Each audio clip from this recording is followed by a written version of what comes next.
Unless you're still using Christian Mingle, it seems impossible to find a godly woman, and even then it's still a little sketchy. But the reason you haven't found this woman is because you're asking the wrong questions.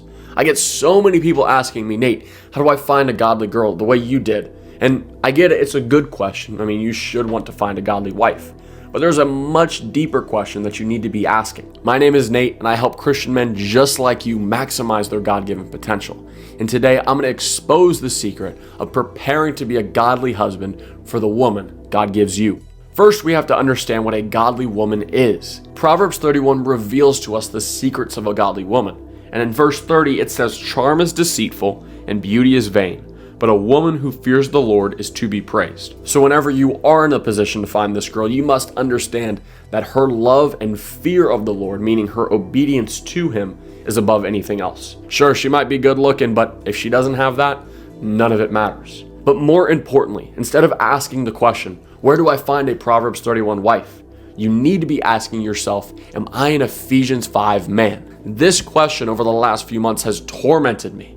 As I prepare for marriage, I've been diving deep into these verses, and I haven't liked the answer for a lot of it. It is not easy. You are not going to be perfect. But the more you work on this, the more you will be worthy of being given that woman.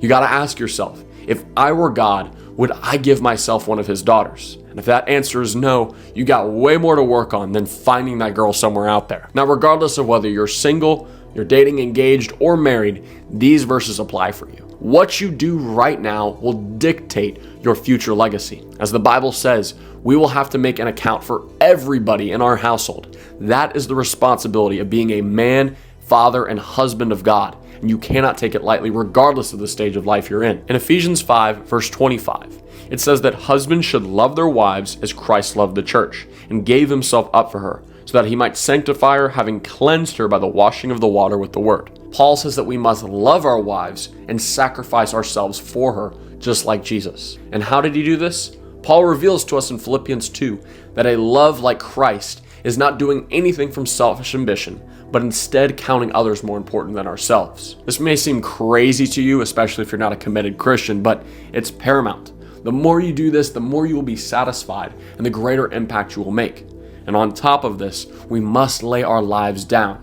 Now, this could be literally in the same way that Christ died for us, but it also must mean dying to ourselves daily. The Christian life is a life of self-denial.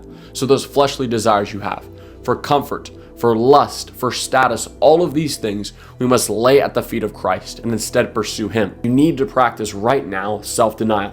What is something in your life that has too much control on you? And how can you eliminate it? It may not even be sinful, but if it distracts you and pulls your focus away from God and preparing to be a godly husband, you may need to eliminate it. But our biggest goal as husbands, shown in verse 26, isn't to just love our wives. It isn't to make them feel good, meet their needs, give them that dream house they always wanted. It is to sanctify them, bring them closer to Christ. And the only way we can do that is if we first are sanctified. You must take the lead in this area, growing yourself, learning the word, becoming the man God called you to be. And when you do that, your wife will follow. I have seen firsthand over the last few months, the more steps that I take in pursuing God, the more my fiance does as well. If you're single right now, do not wait on this. Get deep into the word. Be that man. And your wife, if she is the woman for you, will follow suit. This final tip is often skipped over by Christians, but it is critical. You must be attractive. First and foremost, physically. You can't get your foot in the door if you look like an idiot. So what you got to start by doing is taking care of yourself. You don't need to be 8% body fat and 220 pounds, but you should look like you work out.